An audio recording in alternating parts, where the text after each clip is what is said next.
Welcome to another episode of Russell Realty Minute with your host, Evan Russell, where Evan shares his real-world real estate experience with you. If you like what you hear, please be sure to give him a quick review right here in iTunes. Thank you for listening.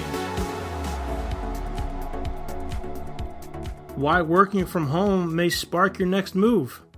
Another episode of the Russell Realty Minute brought to you by Evan Russell, broker-owner of the Russell Realty Group here in Boston, Mass. If you've been working from home this year, chances are you've been working there a little longer than you thought you'd be. And you might not have a clear direction or a clear timeline of when you may go back to work. So it's got a lot of people thinking about the layout of their house. You know, do I have a home office? Do I have an adequate space to continue to work from home for a long period of time versus sitting at my dining room table? I know for me, I've got two kids. We went downstairs and kind of created two little desk areas for, each of my kids. I've got twins, by the way. And one of my kids, my daughter, likes to be downstairs to do her own thing. My son sits at the dining room table. The dining room table, we've kind of got an open floor plan. It's kind of right in the middle of the house. So it's got us kind of thinking about our layout.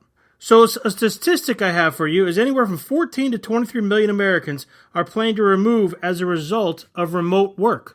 Right? They're trying to find, a spot that's going to allow them to work from home better and easier. My question for you is, are you one of them? And why? What's got you looking?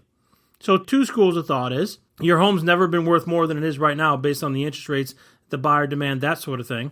The second thing is, if you're moving, you may want a different layout. You may want a different space. You may want to, have a different spot for you to be able to work and the kids to do their school. But there's a couple other things that you have to know. Obviously, you're going to ask for top dollar to sell your house, which means you're probably going to pay top dollar to go buy a house.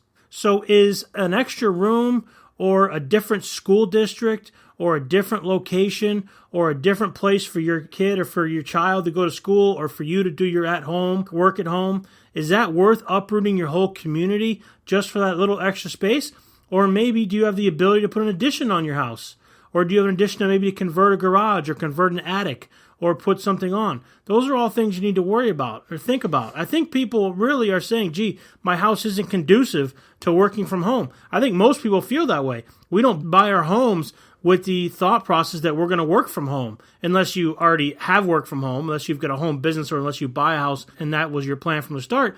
But a lot of us who have had jobs in quote-unquote corporate America who have some type of desk and computer job that have been removed to remote, or you're working the call center, you're working the phones or whatever you're doing, and you've been moved to remote, you didn't buy your house thinking that you'd be working from home, but it's not going to last forever. So in my opinion on this quick podcast, I really think trying to uproot your kids, your lifestyle, your school district, your location, to have a little different space to do your work, I don't know if that's maybe, being a little irrational. Now, as I talked about in my previous podcast, if you're in the city and you've got a 2-bed, 2-bath condo that you can sell for $800 and you want to move to the suburbs and have a bigger house and more spaces and more room and more land, that makes a little more sense. But to move from suburb to suburb, to try to get top dollar for your house, to try to go buy a house and pay top dollar going in there, competing against yourself because you have a contingent offer versus ones that are non-contingent, I don't really know if that's the right play. I think we sit tight another 3, 4, 6 months, see what happens with the pandemic, and then we really reevaluate whether it's the right time for you to uproot your entire family to have just a different spot that you can work from home. So I hope this helps. Evan Russell, Russell Realty Minute. Hope you enjoyed. I'll catch you next time. This has been another Russell Realty Minute, brought to you by Evan Russell.